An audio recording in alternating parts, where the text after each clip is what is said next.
Welcome back to Enriching Bankers. We are going to discuss about elements of KYC policy.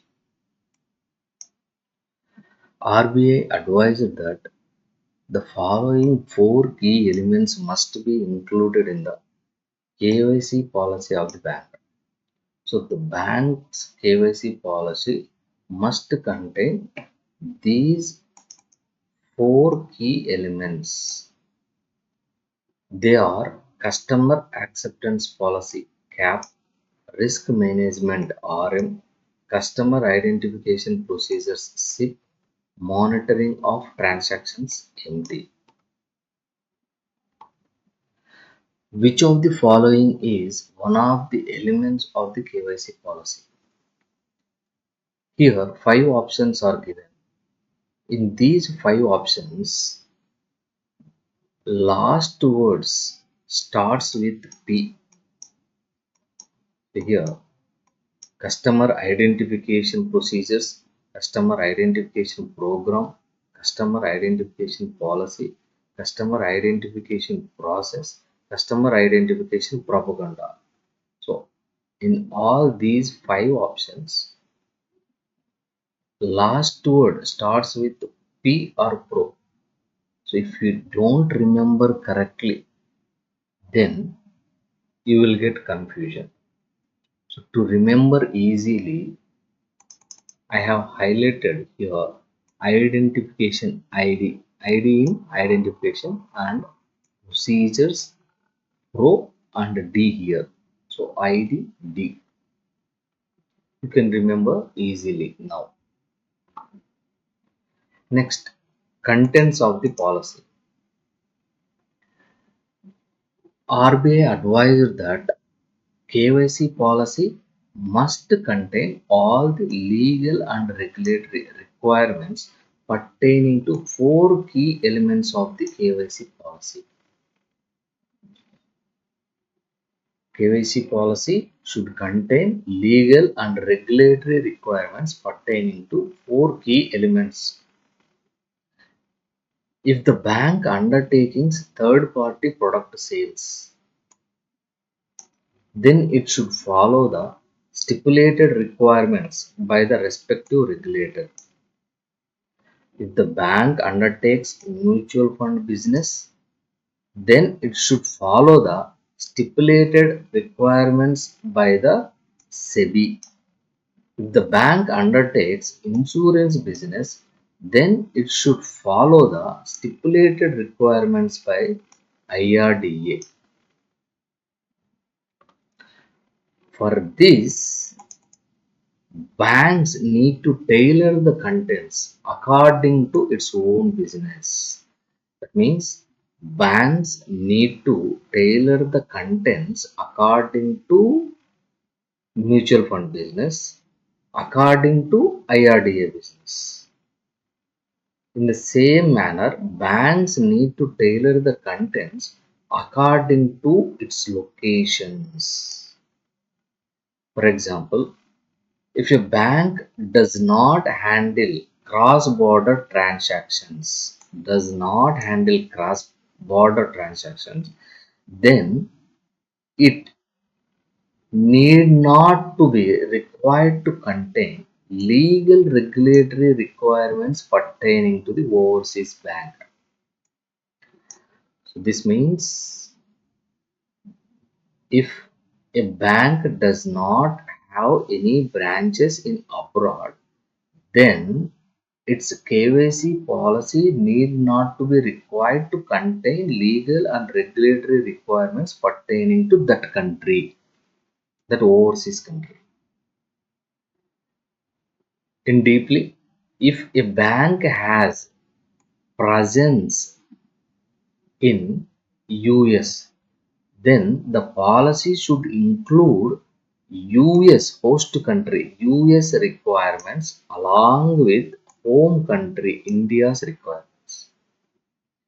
Again, if a bank has presence in US, that means if a bank has its branches in US, those US branches KYC policy should include US countries' requirements along with India's requirements.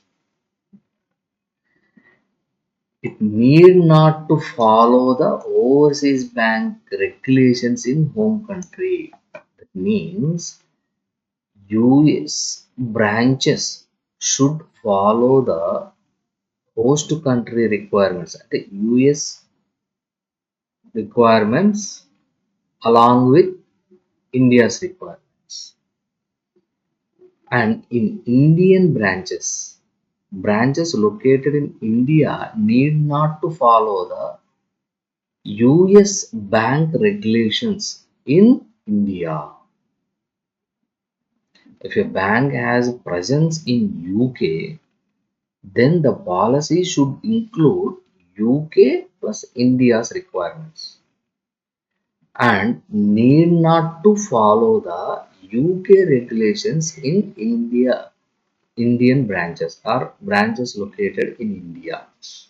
That's why bank needs to have separate KYC policy for the each jurisdiction where it has a presence.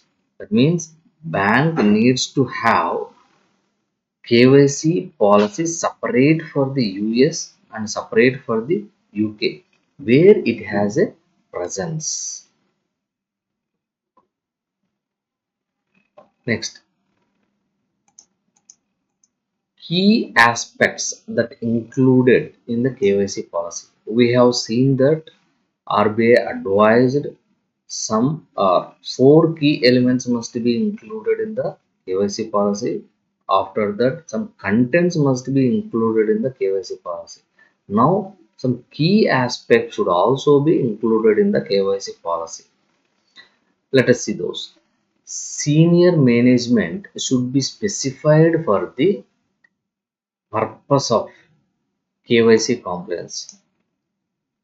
For the purpose of KYC compliance, senior management should be specified. Who is going to involve in the KYC compliance should be specified. Roles and responsibilities of various functions or departments should be included. In all departments, what are the roles and responsibilities related to KYC should be included in that KYC policy. That policy should cover board and senior management as the business and operation functionaries at various levels. KYC policy should cover board and senior management as the business and operation functionaries at various levels. Responsibility for implementation of policies and procedures should be allocated. Who is going to implement the KYC policy and procedure should be allotted. That means whose responsibility for implementation of KYC policy and procedure should be allocated. KYC or AML policies and procedure should be verified by concurrent or internal audit. Internal auditors or concurrent auditors should verify KYC or AML policies and procedures. Those compliance reports should be submitted to audit committee quarterly. So every quarter, internal or concurrent auditors should verify KYC or AML policies and procedures. After verification, those compliance reports should be submitted to the audit committee quarterly. Outsourced persons should not be in a position to take decision making functions on determining compliance with KYC norms. So no outsourced person should be involved in taking decisions on determining compliance with KYC norms. No outsourced person should be in a position to take decisions or making functions on determining compliance with KYC norms. Next, process manuals. Process manual should be separate for KYC and AML. Both should be separated. Process manual should be separate for different businesses or product lines. So we have already discussed that separate for mutual fund business and separate for insurance business. Process manual should contain operating instructions, procedures to be followed, and actions to be taken for implementing various measures of AML or CFT. So, process manual should contain operating instructions, procedures to be followed, actions to be taken for implementing various measures of AML or CFT.